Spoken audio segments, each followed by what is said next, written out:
Morning. You join Pete and I on this beautiful spring morning here at Harper Adams University. In fact, as we idle the time away chatting, there are currently 6 new drone pilots going through their studies in one of the lecture theatres over the road there. Well, that's right. I've actually met most of them myself, Rob, and that's what's inspired this video in the first place, was to try and address the many questions that people have before entering onto such a training course as the one here at Harper Adams today. In fact, Pete, it's exactly what we wish we could have done beforehand, because we just had to jump in with both feet with none of our questions answered. But now when we're talking to people, they all have the same questions that we have. Pretty much they do. There is a sort of pattern of questions, and understandably, she said, quite similar to the ones that we had when we started out. Because we've got more experience now, I think people are very keen to find out what's the commercial reality and how does it work, how quickly will I get a return on investment, etc. Because they're making a big jump. Oh look, and a lot of people are making life changes when they move into this. They're moving from a job they may not be desperately keen on into something that they hope they'll be passionate about. But it is a real giant leap of faith, and we need to, well, if we can, answer some of the questions that they might have, and really just give them a more informed decision. We've been talking about this for probably 3 or 4 months now, and I hope this video goes a long way to answering a lot of those questions in what it will be, hopefully, a 15-20 minute video.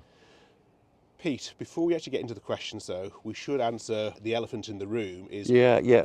Why? I mean, I've never been picked for Liverpool yet. I've lived in hope for so many years. And I feel all of a sudden that you're about to take me off to the training ground this morning. Well, Pete, the workwear that we're wearing, the XAG workwear, which you're modelling very nicely, is really, it's just symptomatic of how we go about things. If we're going to be flying these drones in the UK, the best drones for agricultural operations out there, we want to do it with people being professional, being visible, being safe, being warm, being comfortable. So this is the kit that we've settled on, this Helly Hansen gear, and it's the kit that we're going to supply with each drone that we supply to pilots, because we want people to enjoy the benefits that we have. I think they're absolutely great. I'm being facetious with you, actually. I love them, and I think they're very professional and create the right image. We want to do everything the right way. 100%. The best kit, the best pilots, the best training, the best levels of support. And, I think there's a great deal of relevance in, if you feel the part and you look the part, you'll actually act that part out. Yeah. And despite the fact that mine's now covered in forwarded grease, but I'm just hoping to get the best laundry service as well. It's called Mum. Hasn't happened yet, I'm afraid. So look, Pete, let's get into some of the questions, see if we can help people out with their thought process in looking at Agri Drones. Before we get into the questions, though, it's probably useful for those who don't know us to do a quick intro. Okay. I'm Rob Pearson from AutoSpray. AutoSpray are the UK's exclusive importers for XAG drones, and we deal with the CAA licensing, the training, and basically getting you up and running legally as quickly and easily as possible. But we don't sell drones, we're not contractors. In fact, that's exactly where Pete comes in. I'm Peter Johnson from QuadRotor Services. We're based in the Wirral. We're the UK's leading XAG drone reseller. We're also the #1 drone contracting business in the United Kingdom. And to be honest, Pete, with those qualifications, it really makes us, I think, ideally positioned to answer the questions that people are likely to have. We've learned so much from you, Rob, and we've learned so much ourselves, just actually being out there doing the job. We've made a few mistakes, that's how we've learned, but it's great that we can save other people from making those same mistakes. Exactly. Learn from ours. And there's a fair list of those, isn't there, Pete? Yeah, well, it'll all come out in the edit anyway, I'm sure. But no, it's good to learn from other people's mistakes. It's a lot less costly. Yeah, absolutely. Well, look, Pete, let's get into some questions and put people out of their misery. Yeah. If people are thinking of getting into the drone industry, agri-drone industry in the UK, who should they speak to? I think, the best line of attack for this, people should go onto the AutoSpray Systems website, fill in the inquiry form on there. It's always worked well, either yourself, Scott or Andy. Yeah. Make contact with them. Invariably after that, Rob, you would probably contact me by email to say this chap would, or this lady would like to have a word with you about getting on board. And they then ring me and we have a chat, and depending on how seriously interested they are, I'd then invite them to come up and have a look at a demonstration of the P100. Because that's obviously the next question, is where do people get a demo? Your place? I mean, do you remember when we first came down to Harper Adams to see you, and we'd just seen a video? We just wanted to see the drone. There was something magical about this. It just captured me. As soon as we saw it in the air, in fact, as soon as we saw it come out of the trailer, but when we saw it in the air, I totally got it then. So come up to the Wirral, which is where we're based. Pretty central. And you can get to see the drone in sort of various terrains. Yeah, we're based on a nursery, so they can actually see that we do a lot of work in nurseries, so they can see a drone flying over the glass, spraying, shading. We've got open crop there as well, so they can take advantage of it. It'll give you a good cross section. Yeah, very good cross section in a nice tight environment as well. I might even get a bit of lunch thrown in. Okay, Pete, another one for you. Probably the second question that people ask us is, how much is this going to cost me? Yeah, well, I hate to sound vague on this. That very much depends upon the configuration that you want to put together. But we traditionally price the drone as a bundled package, which is to become fully operational as we are now, because that's pretty much what people want to do, is to replicate what we're doing. If they say, well, it's working for you, it might as well work for me. So the answer to that question is around £36,000. Plus the VAT. Plus the VAT. And that's bringing you in 6 batteries, the RTK, the seeding, the spraying, full bundle package.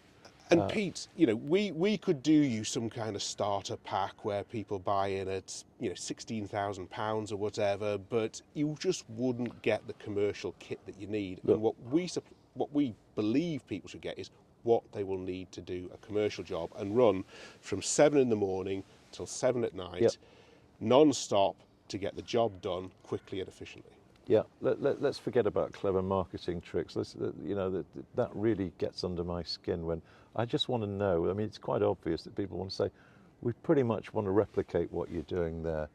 You know, and we'd always ask the question, do you want to do seeding, broadcasting as well as spraying? Not everybody does, but by and large, if you're going into this to do some contracting, you're going to need to have both options available to you. So, you know, for me as a buying customer, it's just cut to the chase and give me the pricing. So 36,000. Then you've got to look at generators, which kind of generate. It depends what kind of work you're going to do. You're going to be based on one site or mobile, and so there's a variation there. And also, when people are making a change from an existing, you know, they may be employed and they're looking to become self-employed with this. They're putting a business plan together. They need to know how much they need to budget for this whole project. Yeah, absolutely. So that's where we're very upfront and we'll be absolutely straight. And also what you can do is you can see the kit that you're going to get and the trailer configurations, all that sort of thing. We spent a lot of time consulting with clients, Kevin and I, as to, you know, going from the stage of saying, well, we want to get involved in this, to the stage of what is actually the correct specification. If you speak to any of the clients of ours who've bought an XAG drone in the last 9 months, that's what they would tell you. It's a very consultative approach to get through, because we've got to get it right. I'll tell you what I'd like to do, and I think everybody'd enjoy. I'm going to play devil's advocate, and I'm going to fire the questions at you that I get asked. Okay. And the first one I get asked is, tell me about the training that's available for me. Here I am, I've got no qualifications to be a drone pilot. What happens with the training? Well, that's why we're down at Harper Adams today. The guys are going, we've got 6 new pilots going through their training as we speak. So what we do, a 4 to 5 day course, bit weather dependent, because there's a lot of flying. But as people who follow the CAA news, they will have heard that there's a lot of changes happening right now. This is March 2025. And in April, there are some big changes coming out to the qualifications. And the course is evolving. Our course evolves all the time. And it's evolving to be incredibly drone operational focused. So there is a shift towards a lot of man hours flying. So when you come on the course, you need to bring your warm weather outdoor kit, because we're going to be in the fields for a long time. because we now need to do all of our flying on the P100 Pro, Right. which is what you're looking to get into. Of course, there are still classroom elements with the standard qualifications that you need to go through, but be prepared for a lot of time outside. So bring your sun cream and your wellies, you'll need one or the other. Lovely.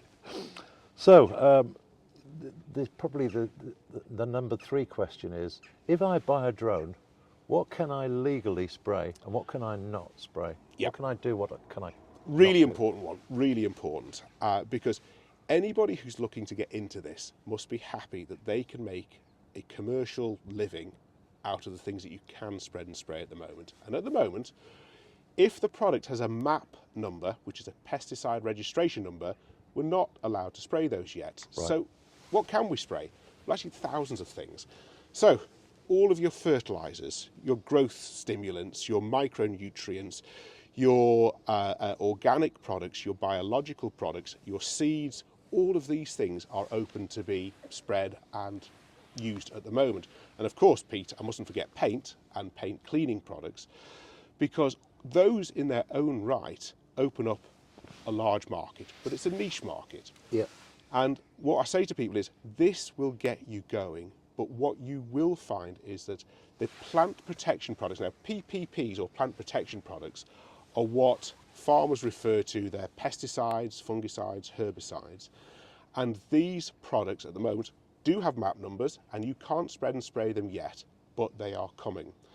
The government, DEFRA, HSE, all support this process.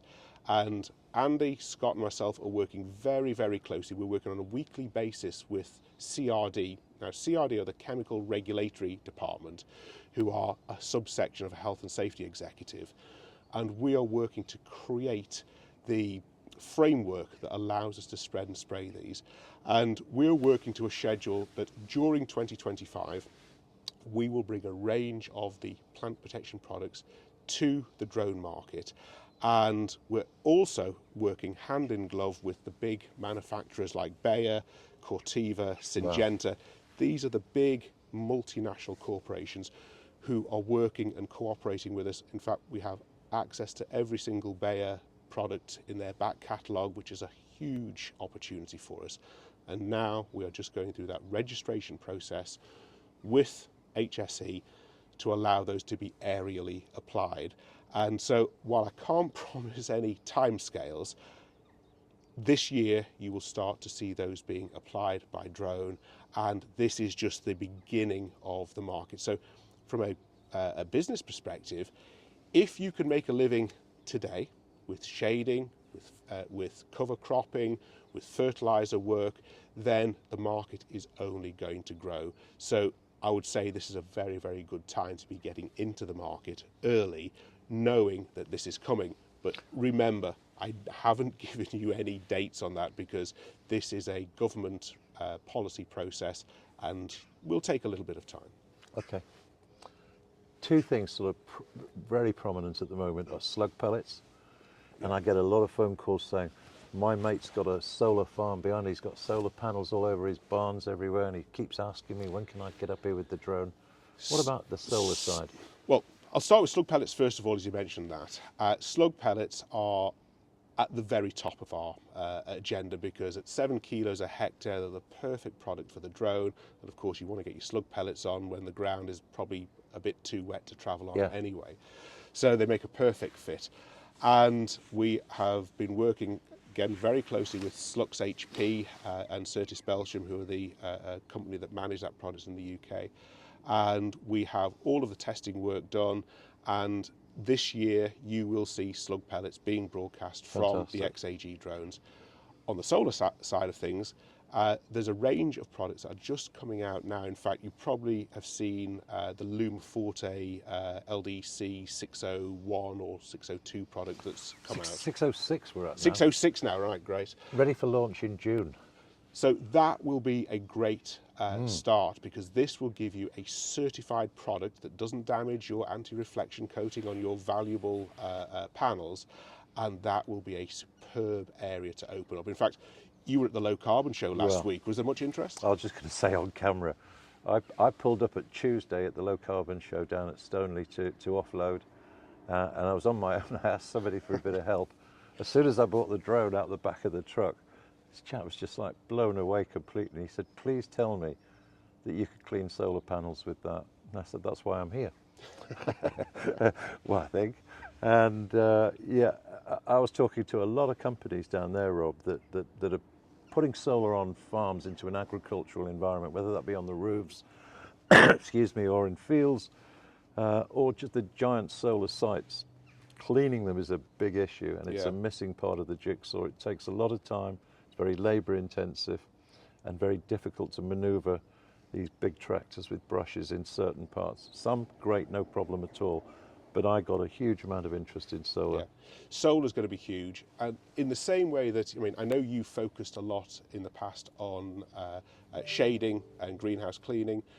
I can see polytunnels as well becoming a really big market there, but really I suppose there's one product we're looking for to really open that market out, and that would probably be an algicide. Yeah, well, you guys are helping us a lot at the moment. We're doing trials with a registered algicide, and hopefully we're doing those trials towards the end of this month with Polytunnel at one of the biggest suppliers in the country, and with glass back at our friend John Tyson's at Coletta and Tyson, who's had big problems with algae, as a lot of growers have this year. It's been such a wet year. And high humidity levels last year. So we needed to find something that was more aggressive. If all our prayers are answered with this and the product works as well as we hope. Again, I know that Andy would want me to say at this point, we don't promise any deadlines on these, because again, working with HSE and CRD is incredibly productive, but we do have to make sure we follow, you know, every step of the sort of procedure there. So it's coming, and it's all of these markets. It's great to have a business where you're not coming in thinking, well, how do I expand? How do I grow? When you can see on the horizon solar, polytunnels, lots and lots of solar, then plant protection products coming, you think, well, hang on, this is the industry that's going to give and give and give. Yeah, it certainly is. It's mighty growth in this, that's for sure. So, yeah, my next question anyway. Okay, Pete. And here's one for you, a bit below the belt, but nevertheless. Why should I buy an XAG P100 Pro when I can get a DJI T50, maybe 10 grand less? Look, we're big DJI fans. I can see that from your clothing. On most of the jobs we do, we'll have a Mavic or a Mini out there filming us, because they are the standard for video capture. XAG, however, they have become the standard for agriculture, and they've been making these drones for the last 15 years. It's all they do is agricultural drones. And the P100 Pro is now 10th generation drone. And when you look at the T50, which is a great piece of kit, it's 5th generation. It's still a very good machine, but when you put one next to the other, you can see the differences. And in fact, I was chatting to HSE, UAV, who are the big resellers in America, and they sell both bits of kit side by side. And I said, well, look, why sell both? So that's easy for us. We get a lot of hobby farmers who've got small holdings. Now remember, an American small holding is probably a bit bigger than what we think of here. A couple of thousand hectares. And they'll have their own little Mavic or camera drone. And so getting an Agras drone is a nice easy step for them, because they're already familiar with the ecosystem. But he said, if it's a commercial contractor, we will only sell the XAG, because they're the industrial version of the spray drones. All right. But on the other side of the coin, so, I mean, you, Andy and Scott at AutoSpray have spent a huge amount of time and a lot of investment in working with those top chemical suppliers, manufacturers, with CRD, with HSE, with the Civil Aviation Authority. I mean, you've got to be light years ahead of DJI in terms of that work. Am I right? Or absolutely. The difference between DJI and XAG is the way they distribute. And in the UK, XAG have one distributor, that's AutoSpray. However, you can buy an Agras from any number of distributors out in the market. And The problem that gives DJI is the fact that nobody's willing to invest the time and effort, because it takes years and it takes hundreds of thousands of pounds to develop the spray drift data, which is fundamental and underpins everything that we do, but also the relationships with the big multinational corporations. So far, we've probably spent £1.5 million just on preparing the groundwork. It's taken us 5 years, so this is not a overnight success by any stretch, but now we have built such solid foundations. That is such a brave step to take. But here's the question. I haven't listened to anything you've said to me. I've gone out and I've said, yeah. And I've bought my DJI and I've saved myself 10 grand. And I rock up and the plant protection products are launched. Can I go? Can I get stuck in?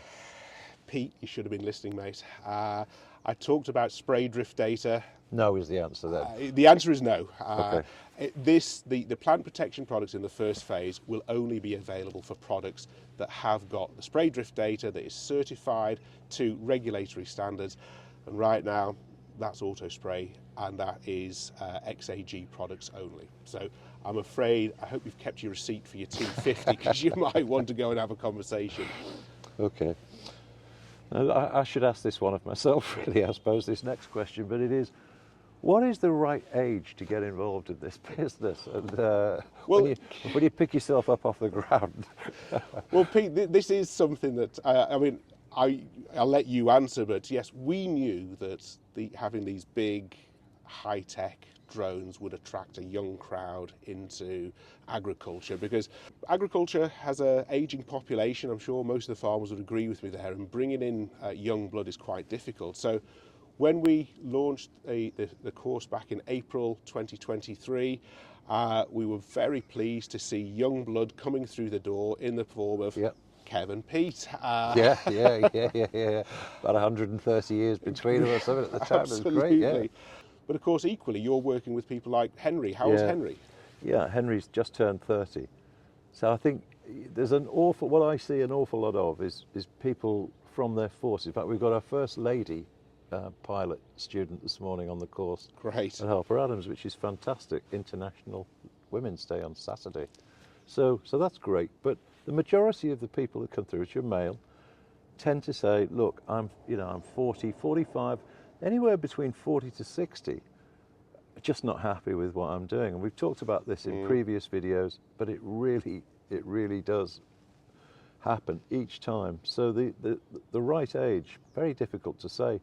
I'm 70 in May. I'm struggling a bit with the energy side of it, but my head is absolutely on fire. So you need to be fit. It's pretty physical work, and you need a two-man crew to run one of these drones Realistically, properly. I mean, while it's technically possible to operate on your own, operating with two people makes way more sense. You'll be much more productive. You'll get a lot more done. And and it will be safer. And to be honest, safety is at the foundation of absolutely everything that we do. Yeah. So one of the other key questions in this is, do I need to write a business plan? Well, part of the answer to that, I suppose, depends if you've got the money and if this is a serious business for you. If you've got your money and you can just afford to buy a 40 grand toy, then perhaps not. However, if you're being serious about this, I really suspect you will need a business plan, particularly if you're looking for finance. But of course, one of the key questions is, well, actually, how much can I expect to earn? We can tell you all about the costs that you're going to incur. Yeah. But a bank or the bank of mum and dad will be rather interested about the other side and how much you can actually bring in a year. And really, Pete, I'm not a contractor, you are. What's your opinion on the potential to earn? Yeah, it's a really good question. I think the honest answer to that is, how hard are you prepared to work? Yeah. How smart are you going to work? How much research have you done before you actually buy this drone? Have you actually found any potential work that you could get stuck into? But I can only tell you, from our point of view, we really did make a big mistake in the beginning. We dithered for too long. We thought we were going to be spraying bracken, and we needed to figure out, it was all done very quickly for us. We just saw the potential in it, bought it, and then started to look for markets. Now we've created some markets in there. And I would think anybody who's going to really get stuck into this and work hard, I would expect over a 3-year period an absolute minimum of £250,000.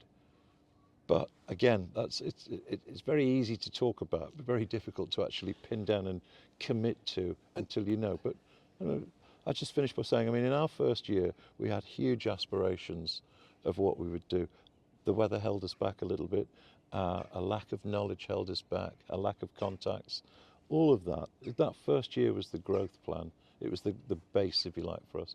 And our turnover was less than 200,000 in that first year. And we worked really hard for that. Our turnover in year 2 will exceed £1 million because the work that we put in year 1, you've built the foundations, is now beginning to pay. Critically, buying a drone does not guarantee you one penny of work. No. It depends on you getting out there and showing people what you've got, because there are actually thousands of customers out there. They just don't know they're customers because this is a brand new industry sector to the UK. Yeah. People aren't out there asking, can you sort me out with a drone service for my agriculture or forestry or horticulture? They need to have heard about it, seen it, or had a demo, and that's what is so important. So you need to be motivated to get out there, get to the shows, do local demos for your farmers or your growers, whoever they tend to be. Couldn't agree more. And if you've got that energy, and that's what we do. Well, I'm going to give you a picture to put on to put on with this video of a farmer called Martin Cords, and Martin's based up near Southport and grows lettuces and various other salad goods, and a lovely guy, and he came to meet me at the low carbon show last week, and I didn't recognize him. He was so beautifully attired, and from when I'd seen him and sort of driven around his land on this pickup truck, but he was so kind to me and explained an awful lot of things that I just didn't know, and I felt so stupid going there.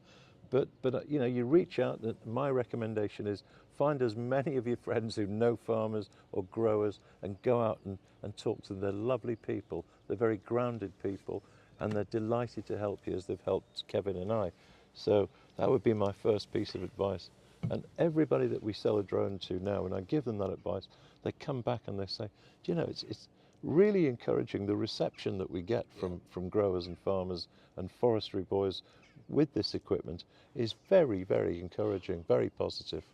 And honestly, that's how we find it. Although I had one chap phone me and say, Rob, I've just spoken to a couple of agronomists who seem very nervous about drone technology. And I said, well, absolutely. Agronomists, by their nature, have to be fairly conservative because they're giving you advice about your crop. And they're only going to give you advice about things that they know about, and they don't know about the drone. So our job at AutoSpray, and also those people who buy drones, is to engage with these people, because these are the decision makers. And we've worked with the leading agronomists from Marks and Spencer's and a whole range of other companies, and once they understand it, they love it. And so it's all about education. We've got a client down near Gloucestershire who's about to purchase a couple of drones from us, who farms, and his agronomist actually asked if he could have a demonstration as well. Had the demonstration, which Henry did for us, loved it, and now rang me and said, look, I've got a built-up client base ready-made, and a good percentage of those clients are going to need the services of this drone. Yeah. So he's not going to change from being an agronomist to a drone pilot. He's going to set up a small drone spray operation and broadcasting operation for his clients. Yeah. It's an added value proposition, Rob, for that agronomist. And I always remember, as I say, we're not contractors, but of course we do quite a lot of demonstrations. Yeah. And we were up in Scotland, 7 o'clock in the morning, setting the drone up. We were doing cover crop work for Quaker Oats, and it was a lovely morning. And by the time we'd finished the first couple of flights, there were 4 more pickups parked in the field entrance, as the other farmers from the area around had seen. And can you do what's next? Can you do what's next? And it sells itself when Seeing people believing, see it. Isn't it? Absolutely. Yeah. What's next on the list then, Pete? Is this a one-man operation, or do I need a mate who can help me out here? Realistically, you only need, realistically you need 2 people. You can operate legally with 1 person, but remember, one of the key factors is you've got to keep your eye on that drone when it's flying. Line of sight, always important. And what you will find is once the drone's flying, you've got batteries to charge, you've got the next mix to get ready or the hopper to fill. There's always lots of bits and pieces to be getting on with. So you really need 1 pilot and then somebody else to do your charging and refilling Ground work. crew, yeah, pit stops. In a perfect world, you'd have 2 pilots, because that way, if pilot A is incapacitated, you've got someone to take over who knows the drill, what have you. So that's the optimum way of working, and it's how a lot of people do work. And certainly you will find that as you build your business, the way that it's moving is people are going to be operating not 1 drone but 2 drones, and then probably a team of 2 or 3 is needed, but that's when your efficiencies really jump up. Are there lots of contractors in the UK with spray drones? There's some, not many. This year, well, over the last 2 years, from 2023 through 2024, there's probably about 40 drones out there. Now, half a dozen of those are probably in forestry, but that's within places like Forest Research, so they're not really out in the marketplace. We have a number of farmers who've bought these drones who are looking after their own applications. The biggest area is actually in horticulture, people interested in shading and greenhouse cleaning. And then you have a handful of agricultural contractors, because until plant protection products are authorised, there isn't a huge market for agriculture. Yes, cover cropping is great, fertiliser when the ground's wet, and micronutrients are proving to be really popular with farmers. Yeah. But until you can get your glyphosate on, until you can put your pre-emergence on, then that's when that market will really grow.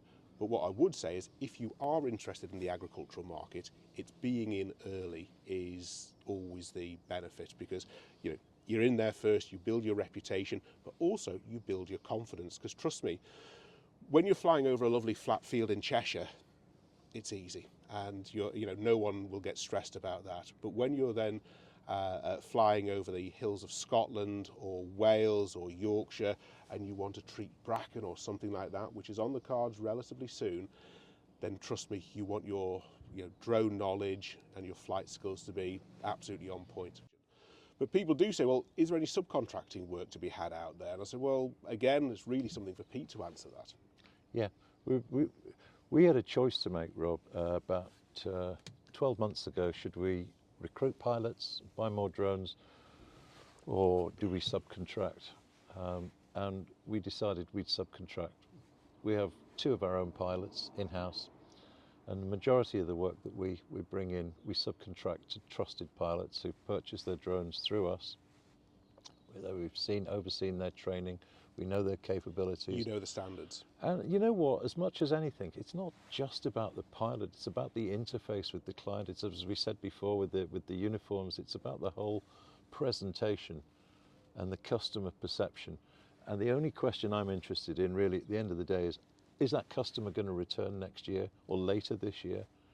Are they happy with the service that they've received, or could they get better elsewhere? And if the answer is they could get better elsewhere, then that's not a pilot for me. Yeah, absolutely. So there's a simple answer to the question. Yeah, we will subcontract, but to the right people. It's not a guarantee. Just out of interest, and this isn't on your question list, but it's something I'd be asking if I was a pilot looking to subcontract, is when do I get paid? By us, if you were subcontracting, you'd be paid within 28 days. Lovely. Yeah. Regardless of whether we've been paid, we would pay you within 28 days. Yeah, fine. Well, Pete, you've been firing the questions at me, but here's one for you. People do ask me, well, I'll do the course, that's great, we get a good handover session. Yep. But if I need more training, where can I go? Yeah, I can remember this going through my mind, actually, when Kevin and I came here and did our first course. Kev's very technically orientated and had no problem at all, but for me, I thought, wow, if I'm left to fly, I'm going to need a lot more training than this, even than the one-day handover. So what we do with that in mind is to say to our clients, come up, pick up your drone, do your one-day handover, and skill levels vary from person to person. Some people will pick it up very quickly, quite happy with it, and take it away and practice on their own land. Others will want more.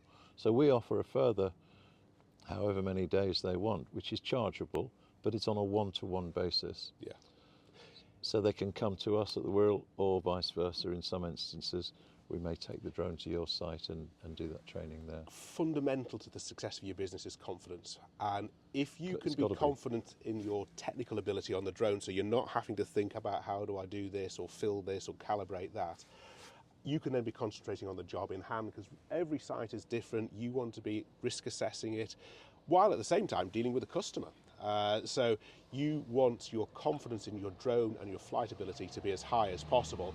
And that's really where I think the extra training comes in. Yeah, I think, you know what, I treat this very much like same as a commercial airline or commercial helicopter service, that, you know, if I'm going to sell you a helicopter or a plane and then offer to subcontract some work to you, I'm not going to send 200 passengers along to you before I've seen what you're capable of doing. Yeah, true. You know, so we ask the same thing. We've got greenhouses, we've got polytunnels, and it's different. It is a lot more difficult than flying on a crop.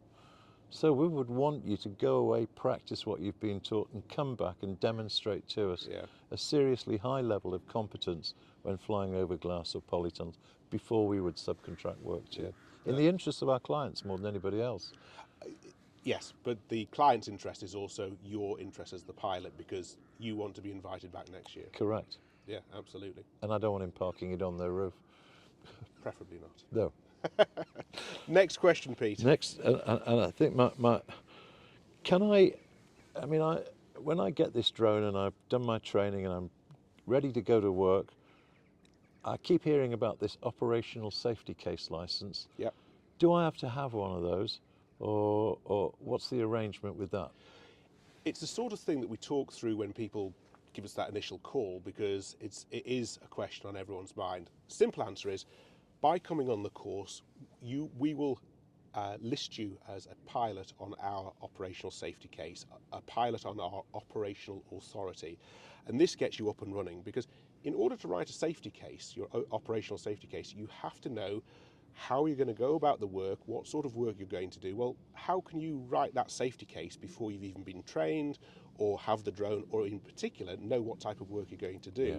So it really is a catch-22 situation. We will name you on our OSC, on our operational authority. We have no commercial interest in you. This is simply the ability to get you up and running, which is why we set the high standards on the training side of things, because we want safe pilots on that.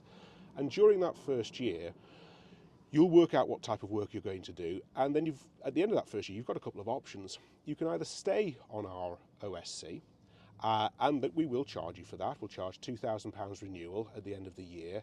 Having said that, of course, with your own OSC, I think it's about £3,000 for the annual renewal with the CAA. Or we will help you to get your own operational authority, because, look, we'd love you to have your own operational authority, because then we're not responsible for you in any way. But it's a balance. But no, you do not need your own OSC. That is something that you might think about after 6 or 9 months, once you're up and running and know the type of work you're going to be doing. And last but not least, and I don't know why it's so important, but there's a lot of people a bit nocturnal out there, I think, who can't sleep. Can I fly my drone at night? The answer was no, but the answer is now yes, because when we started out in this, like most people or most licenses, we were limited to daylight, limited to when it was dry, etc. And we found farmers say, well, actually, I want to spray my crop at night, because actually nematodes don't like sunlight, and they want to be sprayed when there's more moisture in the air. And so when you have a good compelling case like nematode spraying at night, then actually the civil aviation are very open to extending and evolving our license. Well, what about, I mean, with horticulture, for example, if you're spraying paint or an algicide for that matter to clean glass, winds tend to die down late afternoon, early evening. And so a lot of people are wise to that and ask the question, could we do evening work? I mean, don't forget, Rob, the nurseries are empty in the evening. There's no staff inside the greenhouse, which is imperative. Two issues there. The answer is yes. You would need to do the night flight training. It's a very simple extension to your operational license. But the other point just to bear in mind is you've got to be careful of the dew point, because if you are spraying paint in the evening or into the night, you want it to be able to dry, and you don't want to spray onto wet glass. So you can spray up to the point when it starts to get wet, where previously, when we were doing this back in 2022, we could only spray up until half an hour before sunset. And there was plenty of light left and plenty of warmth in the air. We would have gone on had it been legal. So the answer is you can now, but there will be times when it's just not appropriate. Well, I think we've covered a huge range of questions there. Most of the questions that I get asked on the phone, and I'm sure Rob gets asked a lot of those as well. So where do I go from here? I think if we've helped to answer those questions and you still would like more information, you're more than happy to come up and visit us in the Wirral at QuadRotor Services at our base, at Greenwood plants, or indeed come and see us at one of the shows around the country that we're often exhibiting and attending. And if there is a question that we've missed, and there's bound to be, then I'm sure if anyone is watching at this stage of this marathon video, I'm sure you know how the comments section work on YouTube. So drop Pete and I a message and we'll come back to you on that. Don't be too unkind about our outfits, please. Lovely. It's the layers that are making me look big. I can't hold my breath any longer. But at least I'm warm and visible. Great to see you again, mate. A pleasure, mate. Yeah, Cheers, thanks Pete. a lot. Bye. See you.